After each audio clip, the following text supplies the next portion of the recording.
Jesu ndishamwari wedu mtakuriwe zvitadzo isu tinokomorerwa unonzwa minamato tashaya runyararo tinorwadzwa mumwoyo kuti tisabvumira zvese kuna Jesuyo kuti isu tinoyedzwa zvimwe zvetatambudzwa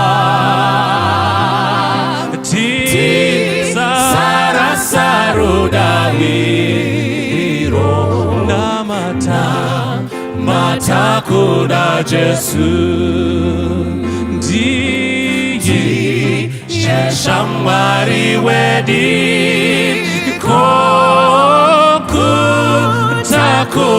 dambudzo unonzwa kutadza kwedu vumira kuna Jesu kuti tashaya masimba taneta nemitoro muponesi mubatsiri vumira kuna Jesu vashamwari vakushorana mata kuna Jesu iye unokutambira kumbira kuna Jesu kuti tashaya masimba tanetane mitoro muponesi mubatsiri vumira kuna Jesu vashamwari vakushorana mata kuna Jesu iye unokutambira kumbira kuna Jesu.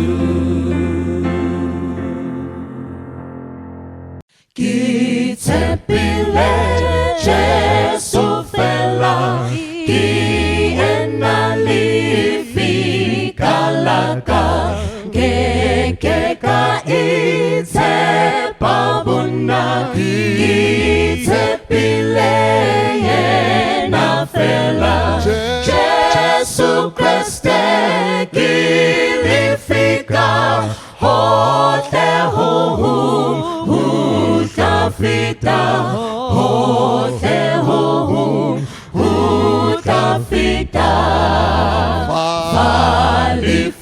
falififili musira ikutatwa romyahwe musififo sesitunagi tomamiho huene Emily Fikengeli Toma Minhuki Resite Muomwe Kimusawa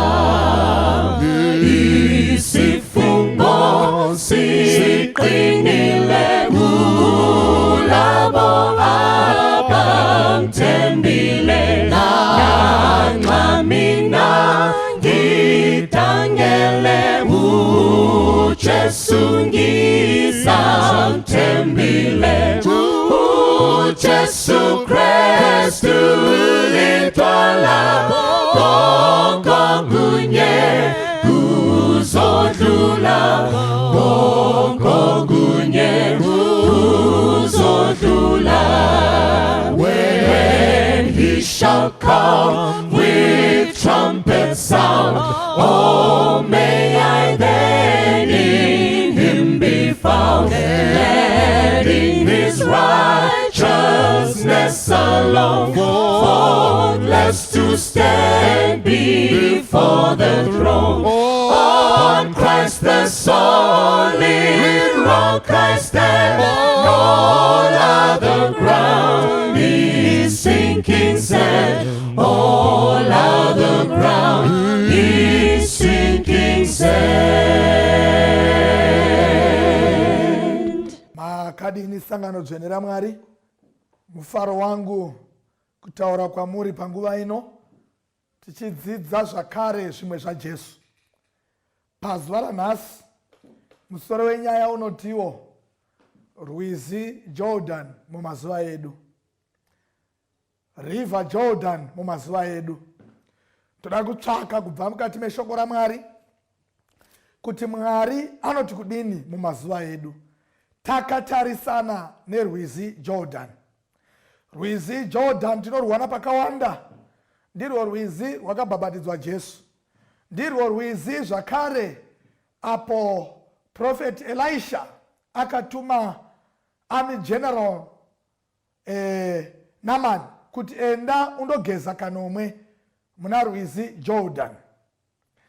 Tina vamwe vaimbi vesangano reSeventh Day Adventist Glenview Group vakaimba zvakare rwiyo rwakatamkurumbira baba ndiyambusei rwizi.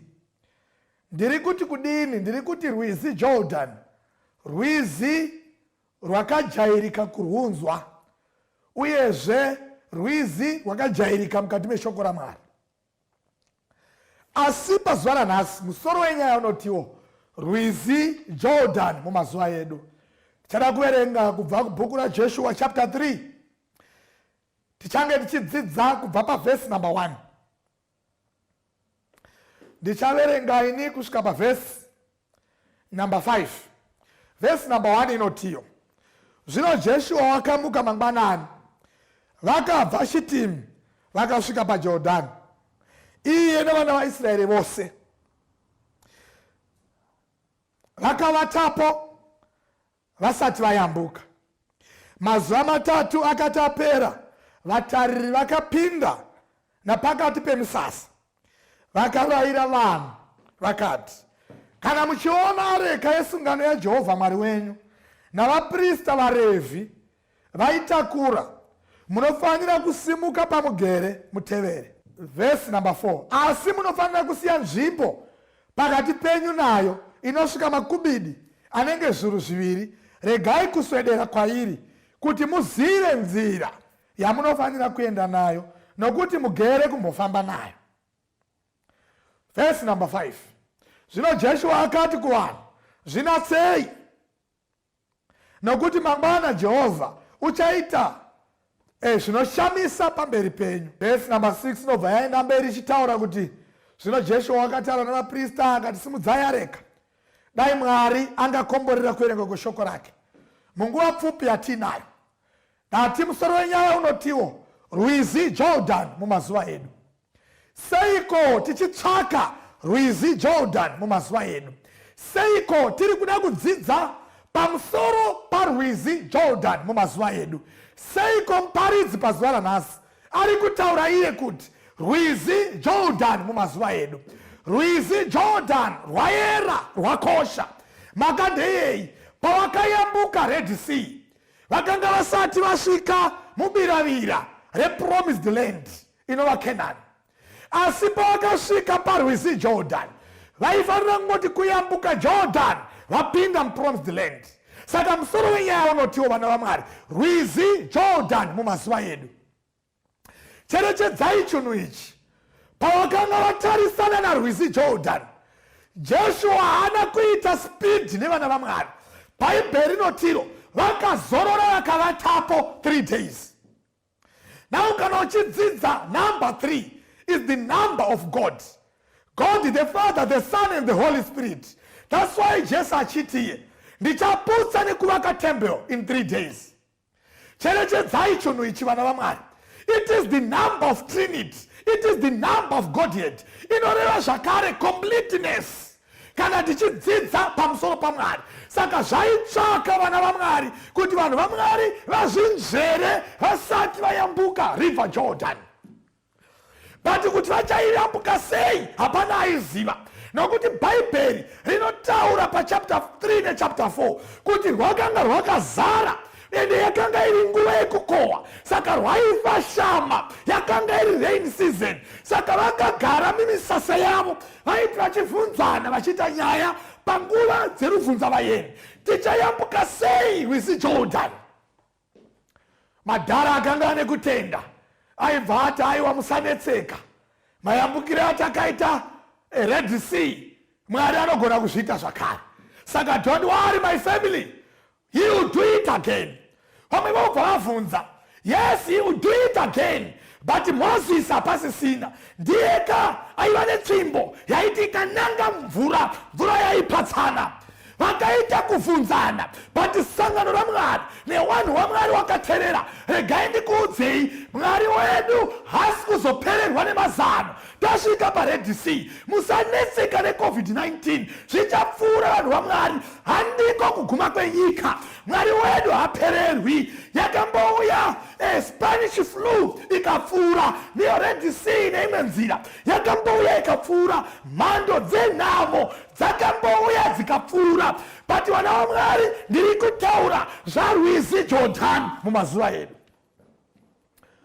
Vamwe vakabva vati aiwa Joshua aita mudiki, zvaida Moses mutana, akabva nesu kwazvakatangira, uye akatangira pakati uyu hangatisvitsi. But chinondifadza vana vaMwari, komana anoti iye Joshua akasimuka akarayira akati vakomana pindai mumisasa, vakaita chidaidziro, in 3 days tichasimuka. Ende ndoda kukutaurirai, we don't care kuti muri kunetsana here mumisasa, but after 3 days tichasimuka. And hatingosimuki zvisina order.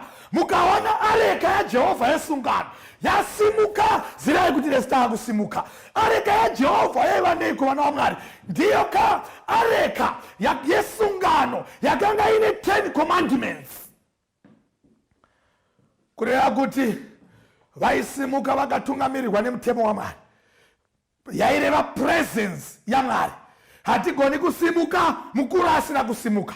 Kati maupenyu hwedu vana vaMwari, usaenda kana Mwari asingaendi newe, usadya kana Mwari asingadyi newe, usaroora kana Mwari asingachati newe, usafamba kana Mwari asingafambi nesu.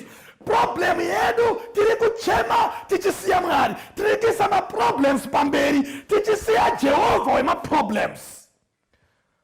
Vakarara hope 3 days, River Jordan ruchitindira, fasha uchiunga munhu waMwari vanogara mudhuze nenzizi, munoziva kana nzizi dzakazara, kunenge ruchifema 24/7. Apa Jesu anopaneta chidaidziro kuti after 3 days tichacross. Mwari anofanira kuzviratidza. Vana vaMwari, tsuri isati yarira, cherechedzai. Vaifamba vachibva kuphysical Egypt, vakapfuura nemuphysical wilderness, vakasvika paphysical River Jordan, vachienda to a physical promised land. Isu tiri kubva muspiritual Egypt tichifamba muspiritual wilderness, takatarisana nespiritual Jordan, tichienda to a spiritual Canaan in heaven. Only one more river to cross. We have crossed the Red Sea. But vana vaMwari, regai ndikutaurirei, paRwizi rwekupedzisira panoda vanhu vanovhura ziso. Ziso racho harivhurwi pane zvakawanda-wanda. Ziso rinofanira kuvhurwa paareka. Makandei paareka ndopana Mwari akasika denga nenyika. 3 angels message, Revelation chapter 14 verse number 6 inotiyo, namatai iye akasika denga nenyika negungwa nematsime emvura. Saka Joshua anodaidzira chirevo, mukaona areka yosimuka, Jesu anodeedzera mukaona areka yava kusimuka wakomana nevasikana wanamai nana baba zivai kuti mukuru asimuka ndipo pane Mwari akasika denga nenyika ndiyo simbu inotitaridza kuti hakuna mumwe achatitungamirira takabva naye patiri pano tinaye tinoenda naye. That's why pane mwe mharidzo munyori achitiye tinoti Ebeneza ndiye watisvitsa pano ndiye achatisvitsa.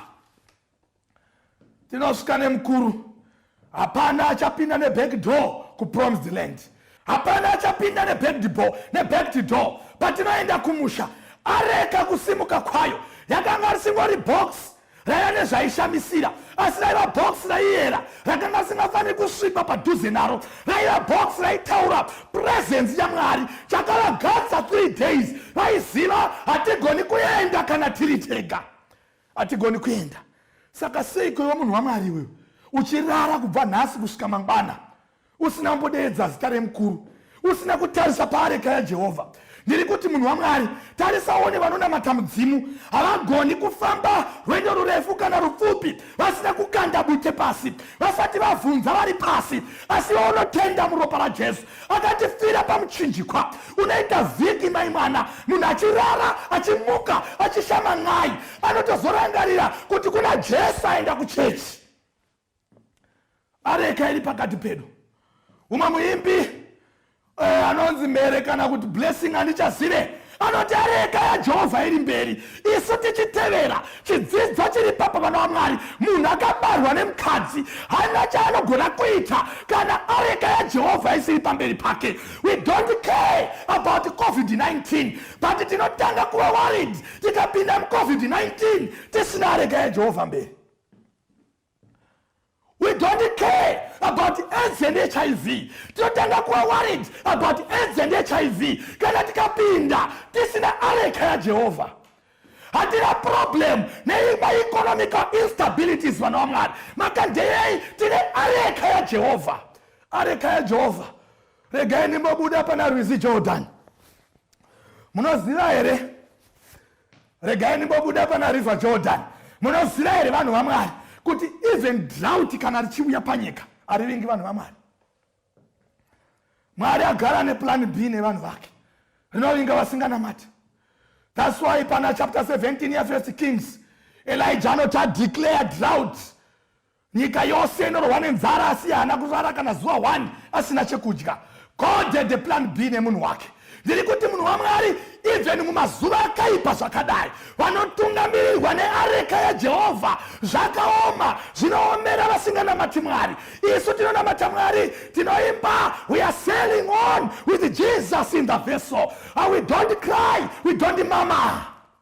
Udenga kuna Mwari, areka yaJehovha iri mberi, River Jordan mumazuva edu.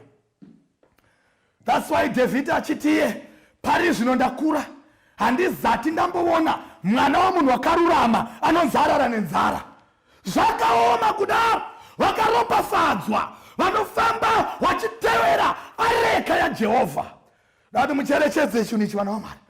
Pamazuva ekupedzisira bhaibheri rinotiro ndipo pane kutsungirira kwevatsvene vanochengeta murayiro yaMwari nekupupura kwaJesu. Seiko bhaibheri ichiti kuchengeta murayiro waMwari nekupupura kwaJesu? Nekuti murayiro waMwari ndiwo kauri muareka, areka yaJehovha. Murayiro unobudisa karekta yemukuru.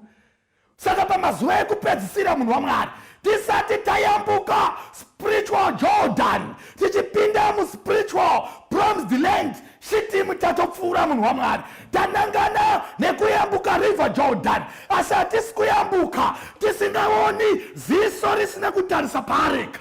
Regai ndipedze ndichiti pa 3 days Joshua akaita chidaidziro, zvinatsei mugeze. Kugeza chaiko ndosaka vamwe vanyori wachiti cleanliness is next to godliness.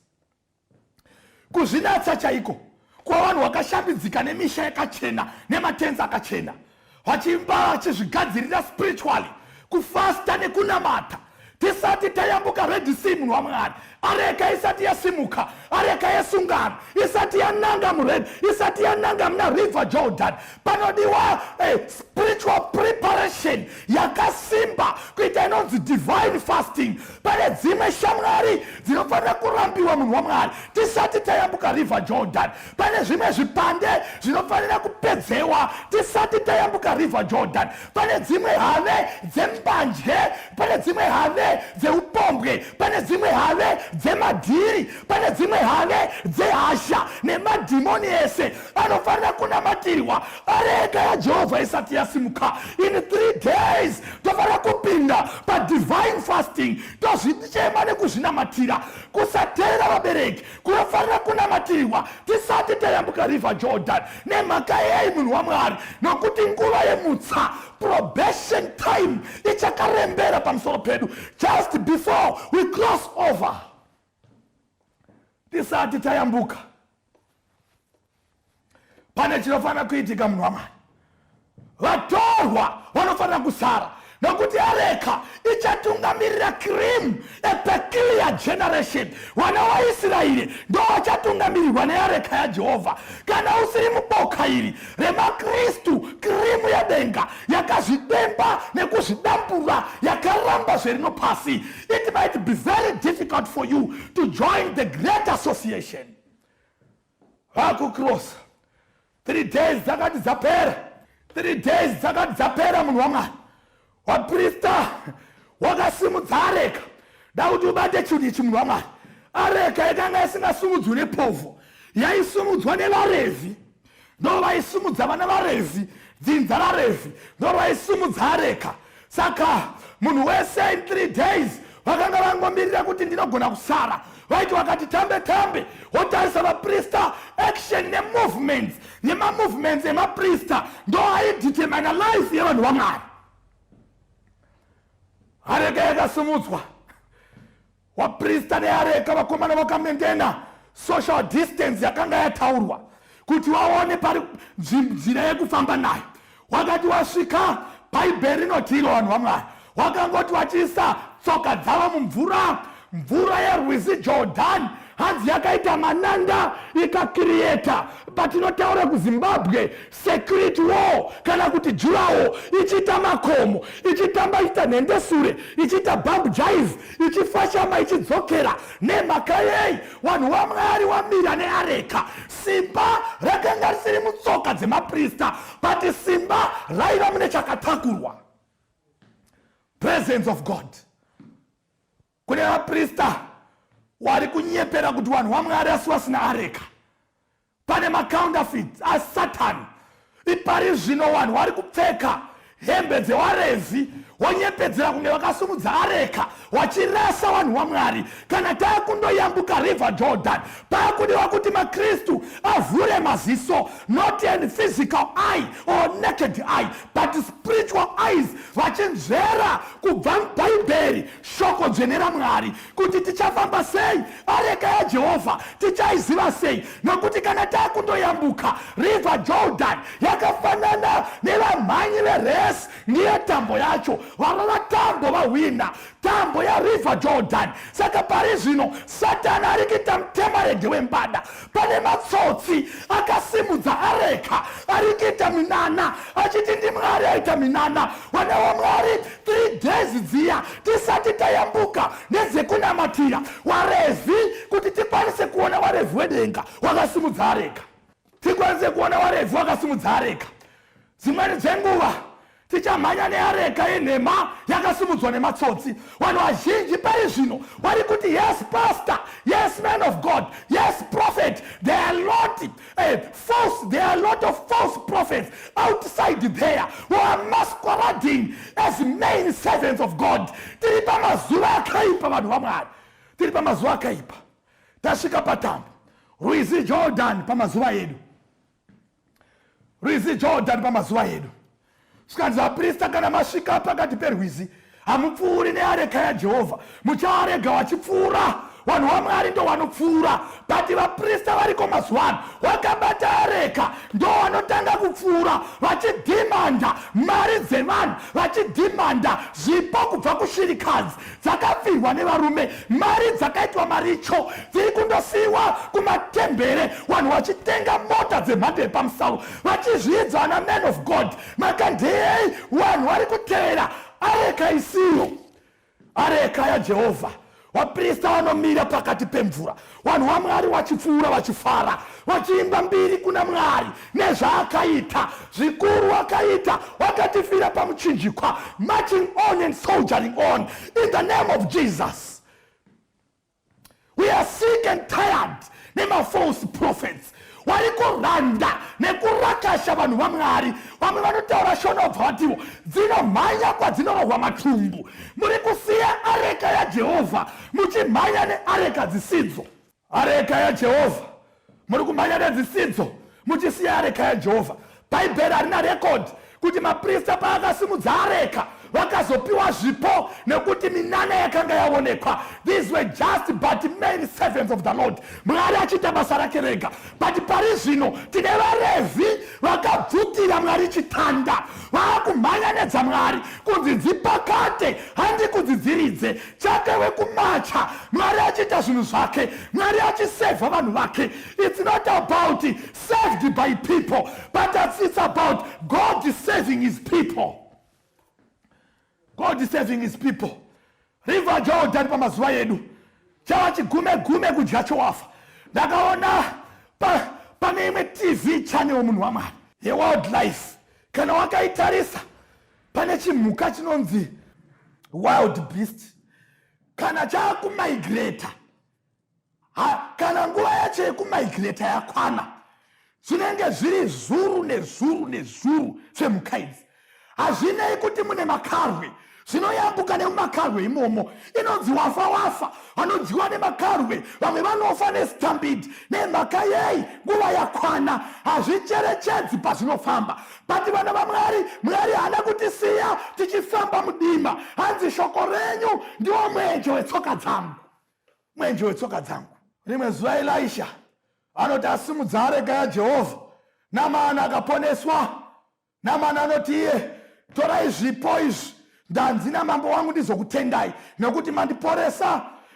Elisha anotuma Gehazi muranda wake, anorayira kuti aiwa zvipo zvenyu torai. Gehazi anozoenda nekuseri akarohwa nemaperembudzi. Haizi tsika yaMwari kuti vaRevhi nevaprofita varande vanhu vaMwari vakaropafadzwa vachatewera areka yaJehovha yakasimudzwa nevaRevhi vachiita basa rekuponesa vanhu, vachivayambusa River Jordan, vachipinda mupromised land. Chipinda mupromised land. Kutosimudza areka ikoko, vachipinda mupromised land, kutosimudza areka ikoko, kuponesa vanhu nekusevha vanhu, kuponesa vanhu nekusevha vanhu. Ndichipedza munhu waMwari, areka yaJehovha iri pamberi, isu tichitewera. Cherechedzai vanhu vaMwari wakatakura areka yaJehovha. Hapana pavanoita vanhu vakuru kudarika vari kuteera kumashure. Vese vakabarwa nemukadzi, asi chavangoita inyasha dzavangopiwa naMwari kuti chisimudzai areka. Bhaibheri robva ratiro pavakapera vose kuyambuka, Mozisi akaita chidaidziro, chitorai matombo anobva muna Rwizi Jordan mundoaita murwi pamunorara. 12 stones. Matombo aya anoreveiko? Achatiwo kana generations dzinotevera wana wenyu wakavhunza matombo aya anoreveiko? The stone will tell your story. Takayambuka River Jordan, ni Jehovha akatiyambusa. Kana mazoguta nyemba musakanganwa Jehovha. Rangarirai kuyambuka kwa makaita. Pane wana wakaendeswa kuzvikoro, wakatodzidza kuma mission schools, but pari zvino wabudirira wakanganwa areka yaJehovha. Naizvozvo vanhu vaMwari, takurai matombo acharangaridza even the future generations. Takamirira kuyambuka kwa Jesu kwechipiri kuti takamboyambuswa. Takamboyambuswa. The stone will tell your story. Vakayambuswa River Jordan. Matombo achataura norondo.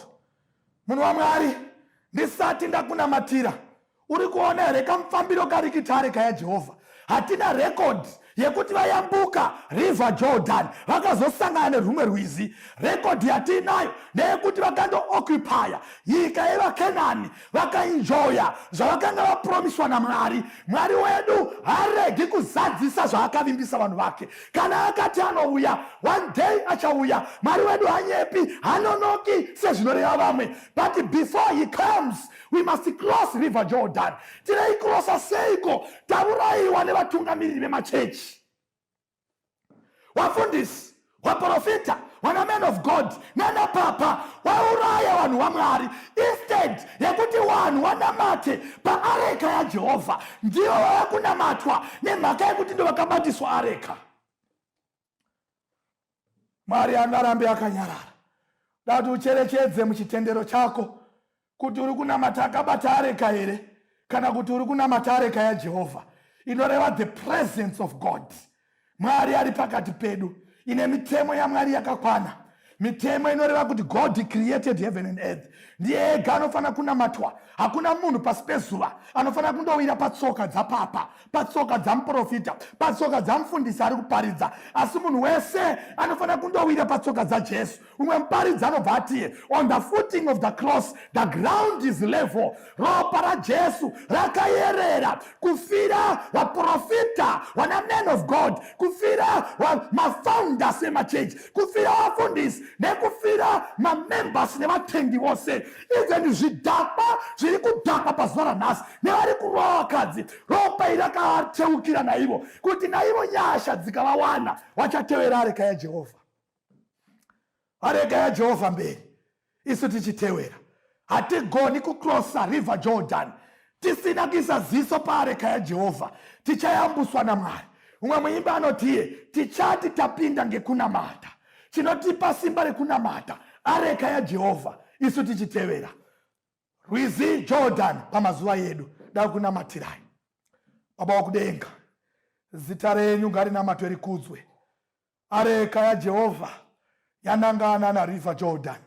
Mukati memazuva yedu Mwari, takuyambuka river Jordan kwekupedzisira. Vanhu wenyu vapei maziso ekuona kusumuka kweareka. Vamwe vachasara vakagara areka ichienda.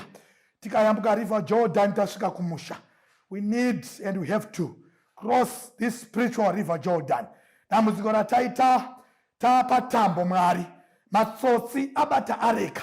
Vanhu vakunamata vaRevhi vakabata areka instead yekunamata muridzi weareka. Haiwa Jehovha, sinungurai vanhu venyu, vakomana nevasikana, wasunungurei pane zvakaipa. Vana mai nana baba, wasunungurei pane zvakaipa. Mumwe nemumwe kwaari, dzimwe nherera vasiya kuteera areka yaJehovha. Dzimwe ishirikadzi vaneta nekubhadhara vakatakura areka yaJehovha. Tinofanira kupambiri kuna Mwari. Mwari ndiye anototibhadhara kumunamata, kwete isu kumubhadhara kumunamata. Zita renyu Mwari ngarikudzwe rinamatwe nekusingaperi. Amen.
Chinji koda karadi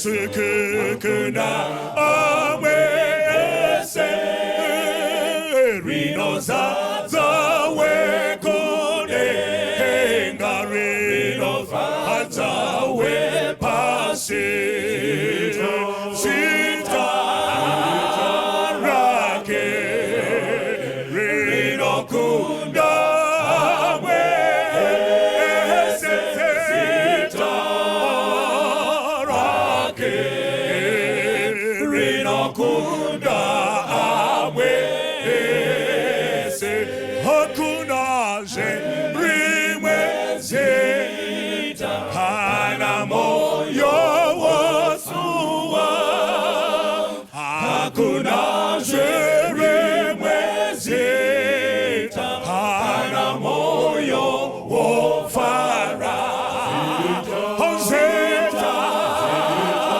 rake rino kunda amwese sita rake rino kunda amwese dino wemba nichamona oya haide mbiri dino wemba nichatora wea wa fara Hoseta rake horino kunda amwese sita rake rino kunda amwese kote achidandesha dishane momunda wake tenzi Dona andi kombore mumazwire mabasa sita rake rino kunda amwese sita rake rino kunda amwese hana oda kutinife tingafire kwa hari dinoda kutini simbire ekozoga